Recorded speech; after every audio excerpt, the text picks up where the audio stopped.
특별히 여러분들 또 이렇게 부모님을 찾아뵙고 또 이렇게 형제들을 만나고 또 이 공도 지역에 오셔서 함께 예배를 드리시는 여러분 사랑하고, 그리고 또 우리 영락교회 교우 여러분들 이렇게 오늘 거룩한 주일을 주님 앞에서 이렇게 지낼 수 있게 된 것에 대해서 너무너무 감사한 마음 하나님께 영광 돌립니다.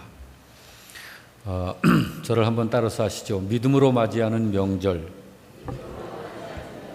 믿음으로 맞이하는 명절. 명절은 행복해야 하겠죠. 이 명절 때 행복하게 하는 그런 아름다운 미덕이 있다고 그래요. 그래서 우연히 글을 좀 읽어봤는데 꼴볼견이라고 하는 것을 적었어요. 그래서 제가 그거를 좀 바꿨습니다. 이렇게 바꿨어요.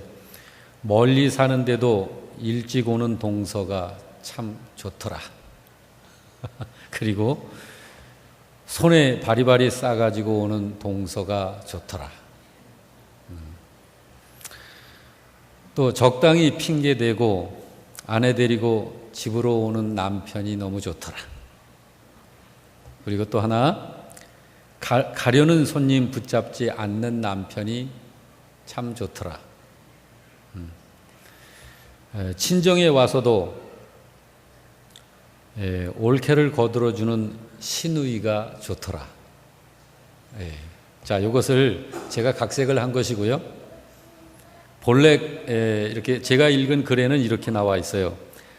명절 꼴불견, 가깝게 살면서도 늦게 오는 동서, 빈손으로 와서는 갈 때 이것저것 싸가는 동서, 빨리 가서 쉬고 싶은데 눈치 없이 고스톱 치는 남편, 가는 손님 붙잡는 남편, 친정에 일찍 와가지고 참견하는 시누이, 들이 보기가 그렇대요. 그래서 꼴볼견보다는 좀 기분 좋게 하는 그런 것으로 좀 바꿔본 것입니다, 제가. 근데 이런 글이 또 있어요. 쥐어받고 싶은 경우가 있대요. 꼭 부침개 부칠 때 와가지고 식용유 들러없는 조카. 그 다음에 간신히 붙여놓은 부침개를 날름날름 집어먹는 남편. 그리고 늦게 와가지고 아직도 일하냐며 큰소리치는 형님. 시댁은 20만 원 드리고 친정은 10만 원으로 차별하는 남편. 지어받고 싶대요. 그리고 며느리는 친정 안 보내면서 시집간 딸은 빨리 오라고 하는 시어머니. 그렇게 얄밉다고 그럽니다. 웃어보자는 얘기인데, 행복한 명절이 되기 위해서는 행복은 우리가 만들면 돼요. 거저 행복해지지는 않으니까요. 추석이 되면 우리 한국 가정들은 제사 문제로 고민들이 많죠. 차례를 지내는데 절을 하지 않습니다. 우리 기독교인들은. 그러면은 안 믿는 일가들이 그러죠. 예수를 믿는 사람은 부모도 없냐? 그런 말 하고, 어떻게 조상님 제사를 안 모시냐? 이런 불평, 그리고 못마땅하게 여기는 말들을 합니다.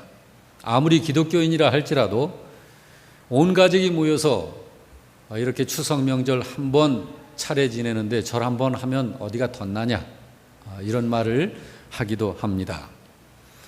근데 이런 일들에 있어서 우리 신자들이 믿음이 크든 적든 신자들이 이러한 그 경우를 대응하는 그런 모습들을 보면 좀 몇 가지 모습들이 있는 것 같아요. 어떤 분들은 전투형 입장에서 대하기도 하고, 어떤 분들은 회피합니다. 그리고 어떤 분들은 타협하는 신자들도 있어요.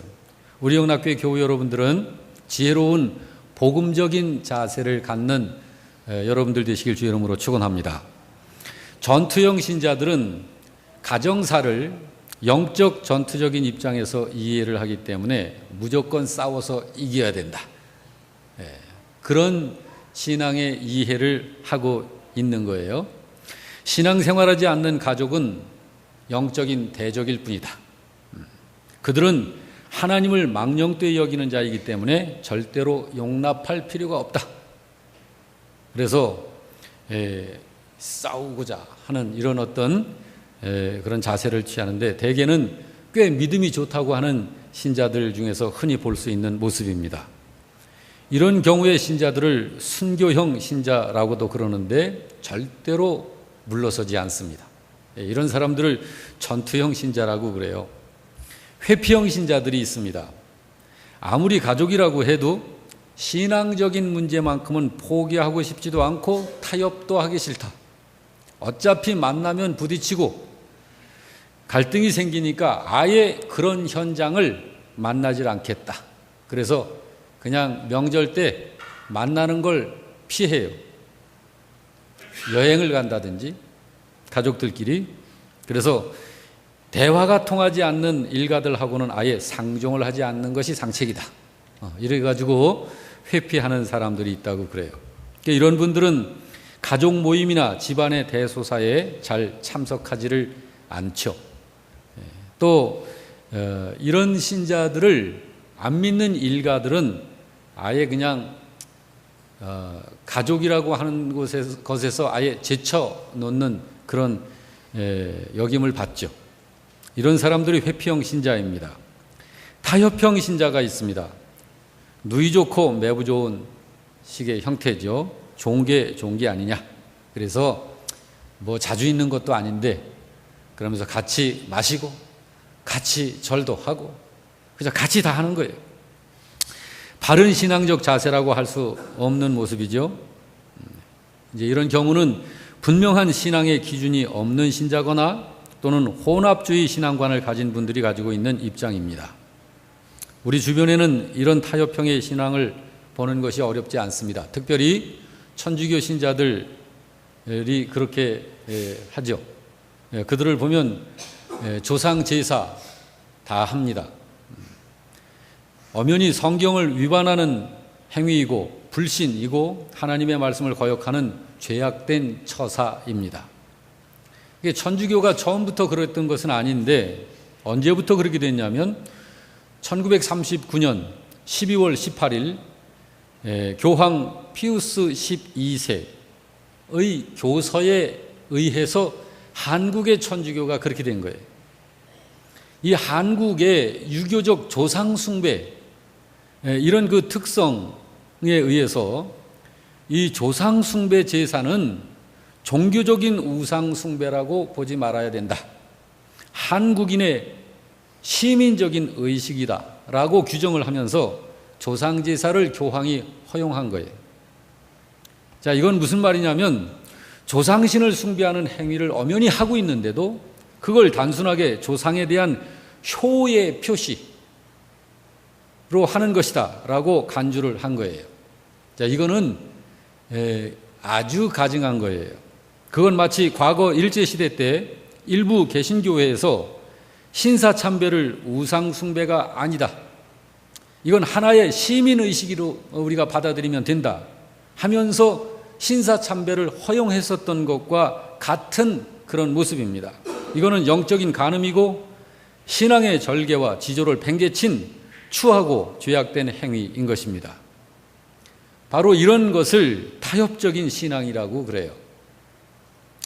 자, 우리들의 입장은 어떻게 해야 되느냐? 우리가 가져야 할 입장은 전투적 입장도 아니고 회피형도 아니고 타협적 입장도 아닙니다. 우리가 가져야 할 입장은 복음적인 입장을 취하면 됩니다. 복음적인 입장이 뭔가? 오늘 본문에서 예수님이 그것을 말씀하신 거예요. 23절에서 25절 말씀을 보면 이렇게 말씀하고 있죠. 다 같이 읽습니다. 그러므로 예물을 제단에 드리려다가 거기서 내 형제에게 원망 들을 만한 일이 있는 것이 생각나거든 예물을 제단 앞에 두고 먼저 가서 형제와 화목하고 그 후에 와서 예물을 드리라. 너를 고발하는 자와 함께 길에 있을 때 급히 사화하라. 그 고발하는 자가 너를 재판관에게 내어주고 재판관이 옥리에게 내어주어 옥에 가둘까 염려하라 라는 말씀을 예수님이 하셨죠. 이게 무슨 말씀이냐면 이 말씀은 예배가 형제 간에 가족 간에 화목하지 못한 문제를 해결해 주는 수단이 아니라는 거예요. 우리 신자들이 이 예배의 우상이 되어져 있는 이런 경우가 있을 수 있어요. 진정 가족 간의 문제의 해결은 믿음을 가진 자의 경건하고 거룩한 삶을 꾸준히 보여줌으로 인하여서 그것이 이루어지게 되는 것이지, 고집 부려서 예배 한 번 드린다고 하는 것이 가족 간의 화목을 이루어내는 것이 아닌 것입니다. 예배 외에 분명히 다른 그 어떤 방법이 있어야 한다는 이야기입니다.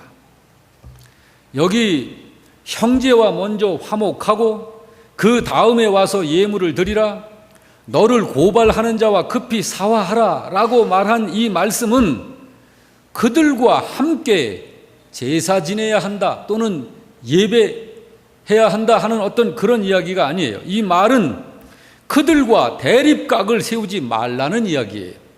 도리어 그들을 이해하고 그들과 다투는 이 갈등 관계를 만들지 말라는 거예요. 그들에 대해서 겸손과 부드러움과 인자함으로 진리의 증언자로서 그것을 인격적으로 볼 수 있도록 하라는 거예요. 그 말씀입니다. 아직 하나님을 알지 못하는 가족들은 조상에 대한 효를, 조상 숭배라는 제사 의식을 통해서 할 수밖에 없는 사람들이죠. 하나님이 안 계시니까요. 없으니까요. 그들에게는 하나님을 알지 못합니다. 그들에게 있어서 전부는 사실은 영적인 두려움과 떨림, 그리고 보이지 않는 영적 존재자들에 대한 무서움, 이런 것이 전부인데 그들을 이해해야 하는 이해가 우리에게 필요하다. 그들을 긍휼히 여기는 마음, 불쌍히 여기는 마음으로 그런 가족들을 이해해 주어야 됩니다. 그렇다고 해서 제사를 인정하자는 건 아니에요. 또 제사에 동참하면서 같이 절을 하자, 이런 이야기는 더더구나 아닙니다. 지금 그렇게 할 수밖에 없는 가족들을 이해하는 마음으로 대해줘야 된다. 그러면서 우리들의 거룩하고 경건한 모습을 볼 수 있도록 해주면 돼요. 우리의 행동에 있어서, 말에 있어서. 우리가 이미 세상을 떠난 조상들에게 절을 하지 않는 이유는 우리 그리스도인들에게 효심이 없어서가 아니잖아요. 죽은 부모나 죽은 조상은 더 이상 우리에게 인격적 존재가 아니기 때문에, 성경을 통해서 우리가 그 사실을 알기 때문에 조상 제사를 안 지내는 것 아니겠습니까? 그리고 우리가 조상 제사를 한다라고 할 적에 우리의 마음은 조상에게 한다는 생각을 하고 하지만 그건 귀신들에게 하는 것이잖아요. 그러니까 성경에서 그것을 금한 것이에요. 살아계신 부모님, 살아계신 우리 집안 내 어른들에게 절도 하고 공경을 표하는 것은 그분들이 현재 지금 인격적 존재로 우리 앞에 계시기 때문에 우리가 절을 하는 공경의 예를 표하는 것이죠. 그렇지만 주님을 모르는 사람들은 이런 사후의 세계라든지 또 세상을 떠난 분들에 대한 이런 이해가 없기 때문에 그들은 조상 제사를 하는 거예요. 그런 하나님을 알지 못하는 그런 가족들에 대한 이해가 우리가 좀 있어야 된다. 그렇기 때문에 여기서 우리가 주의해야 할 것은 그런 그들에 대한 우리의 태도입니다. 우리가 그리스도인이라고 해서 제사 지내는 가족들을 정죄한다든지 대립각을 세워서 그들을 대적하는 것은 옳지 않은 거예요. 오히려 우리는 그들을 대하는 태도에 있어서 겸손하고 온유해야 할 것입니다.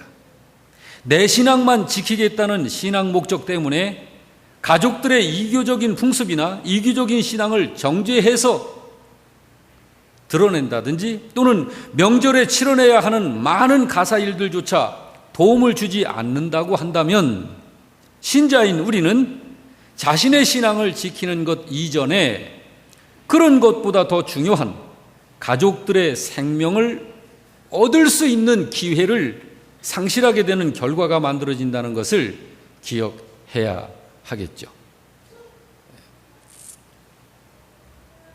저희 집안에서 있었던 일을 말씀드리겠습니다. 저희 집안도 유교적 집안이죠. 저는 저희 어머님으로부터 시작해서 이제 2대째 이렇게 믿음 생활을 하고 있습니다만은 저희 할아버님은 80이 되시기까지 78세 때까지 복음을 전혀 관심이 없으셨어요. 1년에 제사가 꽤 여러 차례가 있었고요. 조상 제사를 안 지내면 큰일 나는 줄 아는 그런 조부님이셨습니다. 손자들 5이 있는데 손자 4이 이렇게 믿음 생활을 하고, 그런데 그 손자 중에 한 분이 할아버님을 모시고 살게 될 형편이 됐습니다. 고민이 된 거예요. 어떻게 해야 될까?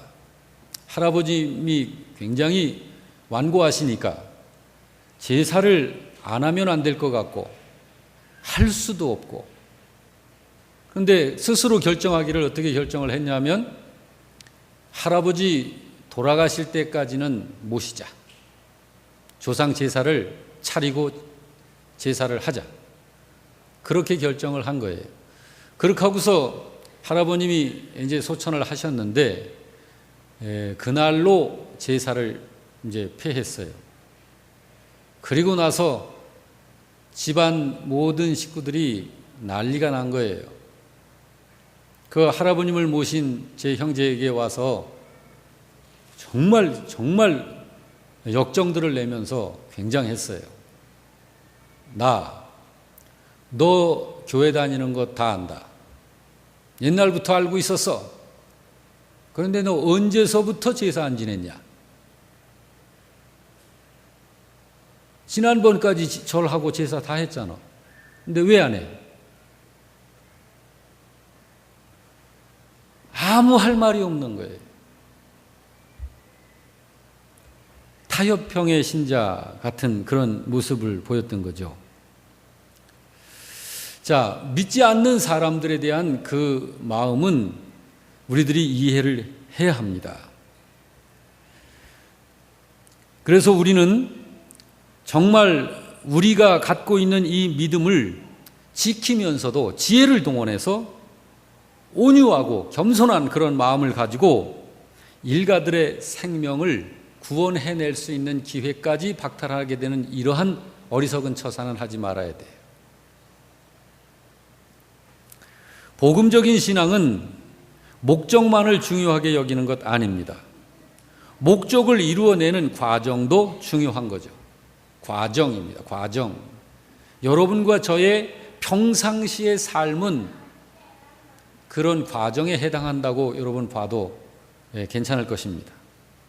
방법이야 어떠하든지 간에 결과만 좋으면 된다는 그런 식은 그거는 주님의 방법 아닙니다. 여기 예수님께서 하신 말씀이 그 이야기죠. 제단에 예물을 드릴 때 먼저 할 일이 있다 하신 말씀. 그게 뭐라고 하시나요? 내 형제에게 원망 들을 만한 일이 있는 것이 생각나거든 먼저 가서 형제와 화목해라. 형제와 깨어져 있는 인간관계를 회복하는 일이 예배 드리는 것만큼 중요하다라고 하는 말씀입니다. 예배 드리는 것 하지 말고 먼저 화목해라, 그런 의미가 아니라 형제와 평상시에 화목하게 지내는 것이 예배만큼 중요하다. 우리 하나님의 자녀들, 구원받은 사람들의 평상시 생활은 그 자체가 하나님께 드려지는 생활 예배이기 때문입니다. 그것이 우리의 영적인 예배이고 그것이 진정한 신자의 예배의 삶이기 때문에 주님이 그렇게 말씀하신 거예요. 그게 없이는 종교적인 어떤 의식이나 선을 행하는 어떤 행위가 별 의미가 없다는 그런 뜻입니다. 그 대상은 부모님이든 형제간이든 이웃이 됐든 친척이 됐든 상관이 없는 거예요. 사랑하는 성도 여러분, 이번에 명절에 우리들이 정말 겸손과 온유함과 지혜로움으로 분명한 우리들의 경건한 믿음의 모습을 가지고 그들과 대립하여 싸우거나 다투지 말고 우리의 깨끗한 영적 순결의 모습을 그냥 보여주세요. 그들이 고집 부리고 혈기 부리고 뭐 그런다고 해서 거기에 휩쓸려 갈 것도 없고 그냥 그렇게 우리의 모습을 보여주면 돼요. 사랑하는 성도 여러분, 이번 추석을 맞이해서 그동안 갈등 관계에 있는 친척이나 가족들이 있다면 이번 기회에 꼭 화목을 이루어내는 명절이 되시기를 바랍니다. 제가 언젠가 이 명절에 이와 비슷한 설교를 한번 했는데 예배를 마치고 나서 그분이 그래요. 목사님, 우리는 참 그렇게 떨어져 있으면 보고 싶어서 빨리 오라고 전화들 하고 그런데 모이기만 하면 싸운대요. 명절 때 음식해서 만들어 먹고서 그렇게 싸운대요. 그래서 참 신기하다고. 이제 왜 그러냐 하니까 우리 그리스도인들이 좀 더 지혜로울 필요가 있어요. 예, 그래서 온유하고 겸손하고 그리고 경건한 모습을 보이면 그들이 고집을 부려도요, 그들이 소리 벅벅 지르고 그래도 우리가 참으로 이렇게 낮아진 그런 모습을 보이면서, 그렇다고 해서 경건의 모습을 잃어버리라는 건 아니죠. 그러면은 속으로 그들 속에 이 우리들의 영적 품위가 남습니다. 예, 저는 그렇게 했던 것 같아요. 저희 그 장 형님이 참 고집을 그렇게 부리고 그거 그냥 아주 그 나쁜 말로 똥고집이라고 그러죠. 그 고집을 부리고 그렇게 10년이 넘도록, 하여간 10년이 뭡니까?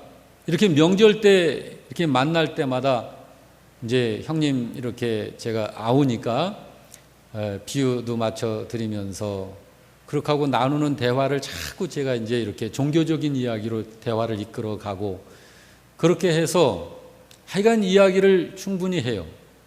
뭐 소리 지르고 뭐 언성 높이고 그러는 거 하나도 없어요. 그냥 대화를 다 해요. 그럼 형님이 나중에는 나름대로 철학이 있기 때문에 변명을 그냥 다 하고 어찌하든지 자기 합리화를 하려고 그렇게 하고 그래요. 그러면 제가 웃으면서 그래요. 형님은 지금 무던히 애를 쓰고 계시죠? 그래요. 형님 속에 모르는데 아는 척 하려고 참 애쓰시네요. 웃으면서 막 그래요. 근데 그 형님의 그 평상시에 그렇게 했었던 그 마음속에 남아있는 것이 나머지 6 동생들 중에서 일이 딱 터지면 저만 불러요. 그렇게 하고 어떻게 해야 되냐? 이렇게 될 때는 어떻게 해야 되냐? 이제 하나님께서 그를 택하셨기 때문에 그 후에 저를 불러서 네가 전하는 그 하나님의 말씀을 듣고 싶다. 그래서 제가 복음을 제시했고, 그리고 그 자리에서 무릎을 꿇고 주님 영접하고 동생 목사님의 안수를 받고 싶다. 그래서 제가 형님 머리에 손을 얹고 안수기도 해드렸어요. 서울 사시면서 집 근처에 있는 교회 출석을 몇 년 동안 하시다가 이제 소천을 하셨는데, 우리가 그렇게 지혜롭게, 제가 참 지혜롭게 한 것 같아요. 그때 당시에는 제가 그냥 이렇게 할 수밖에 무슨 다른 방법이 있을까? 그냥 그렇게 생각을 하고 평상시에 그냥 형님과 가족들을 위해서 또 저희 조부님을 위해서 중보기도 하면서 만났을 때는 그저 이렇게 친절하게 겸손하게 온유하게 그렇게 했는데, 제 할아버님도 제가 전도를 했어요. 10년 전도해서 겨우 이 성경을 당신의 손으로 제가 드리는 성경을 받으셨어요. 그러시고 이 창세기를 처음을 여시면서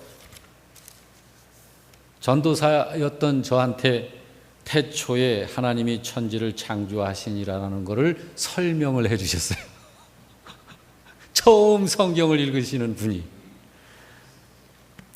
그것은 제가 제 할아버님의 그 마음을 신자인 그러한 믿음이라는 걸 가지고 할아버지의 마음을 빼앗기지 않았다는 거예요. 제가 할아버지의 마음을 샀다.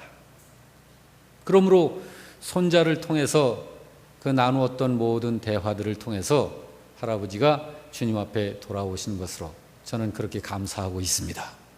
제 장형님도 저를 통해서 그렇게 하나님이 구원하셨어요. 이번에 결코 우리가 우리의 자존심이나 또 좀 기분이 상할 수도 있고 그럴 수 있어요. 그렇지만 그런 것보다는 그 영혼을 구원시켜내는 일이 더 중요하니까 우리의 자존심 때문에 또 좀 상한 마음 때문에 혈기 부리고 감정 폭발하고 그래서 영혼 구원시킬 수 있는 기회를 상실하게 되는 이런 처신은 하지 말고 정말 한 영혼 한 영혼을 구원시켜낼 수 있는 이런 지혜로운 여러분들 되시길 주의 이름으로 축원합니다. 아멘.